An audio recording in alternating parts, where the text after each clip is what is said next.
Good morning, everybody. Please watch our YouTube channel videos up to end to get an idea about the banking topics thoroughly. Usually, you know that NPA means non-performing asset. But usually all the bankers are concentrating more and more on NPA and the NPA classification like standard assets, substandard assets, doubtful assets and loss assets.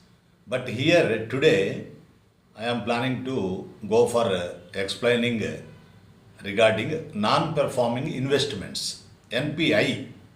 It is NPI, non-performing investments.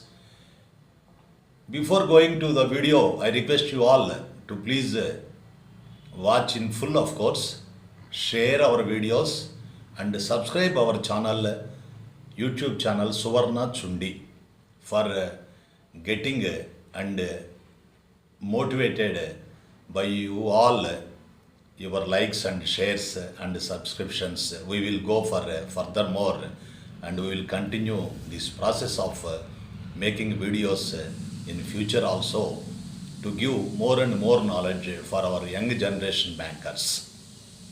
Here I am continuing regarding non-performing investments.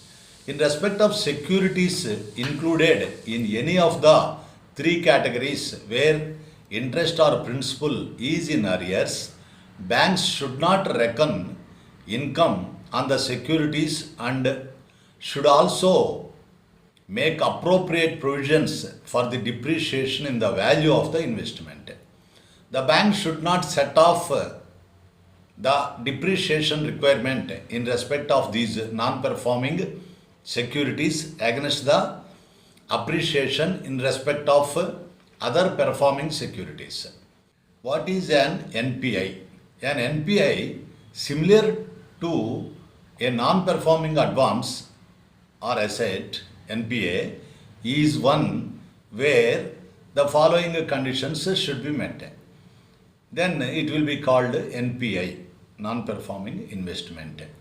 Number one, interest bar installment including maturity proceeds is due and remains unpaid for more than 90 days. Then it is called NPI. Number two, the above would apply mutatis mutandis to preference shares where the fixed dividend is not paid. If the dividend on preference shares, cumulative or non-cumulative, is not declared or paid in any year, it would be treated as due or unpaid in arrears and the date of balance sheet of the issuer for that particular year would be reckoned as due date for the purpose of asset classification.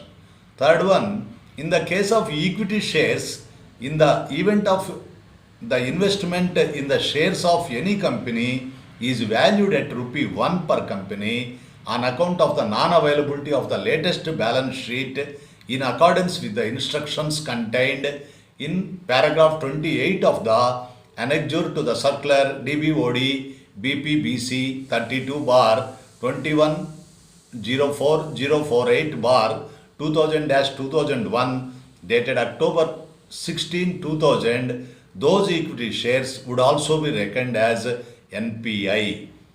Fourth one, if any credit facility availed by the issuer is NPA in the books of the bank, investment in any of the securities, including preference shares issued by the same issuer, would also be treated as NPI and vice versa.